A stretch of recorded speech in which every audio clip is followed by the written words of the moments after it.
Important mission to curb crime. Tonight, dozens of Christians go on patrol. They needed the sales tax for extra police officers, but that didn't happen. Coming up, the marketing that brought out one particular demographic that voted no. Plus, the phone hasn't stopped ringing in their calls of support. Tonight, the owners of a swingers club say they'll fight for their rights. Good evening, everyone. I'm Gloria Campos. I'm John McKay. You're watching us at News 8 in HD.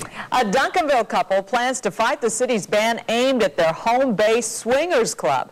City Council voted to redefine an ordinance to include sex clubs that operate inside homes.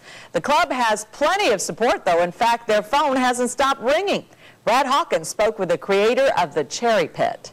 It feels like my phone's rang 3 million times.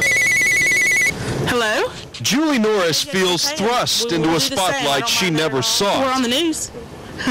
Yeah, again. But if she's now in the middle of her 15 minutes of fame, it won't be fleeting. If I just lay down and let them do this to me, they're going to do it to anybody. When the Duncanville City Council voted to regulate sex clubs in private homes to shut down Norris's weekly swingers club, she says it triggered an overwhelming number of supporters contacting her. Since last night, I've had several calls that said, you know, let me help you out with the parking situation. You can use my business in Duncanville and park your cars there. That's the kind of support we're getting. Now, the website that invites people with open minds to weekly parties and more is taking hundreds of hits an hour. People are donating toward legal fees. I'm even getting emails and calls that say, look, I'm not a swinger at all. My wife would never go for that. But they say, you know, there's no reason they should be telling you what you do in your own home. And Norris, who went to Baylor and SMU Law School before passing the state bar, is dusting off her notes on constitutional law. If they want to fight, then that's what I'm going to have to do.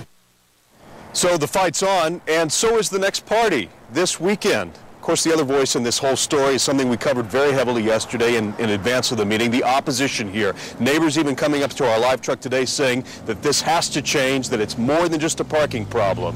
But clearly, John and Gloria, both sides in this battle have come out swinging today. Live in Duncanville, Brad Hawkins, Channel 8 News. All right, Brad, the leaky gas furnace may be to blame for a huge explosion that destroyed a home and severely burned a family.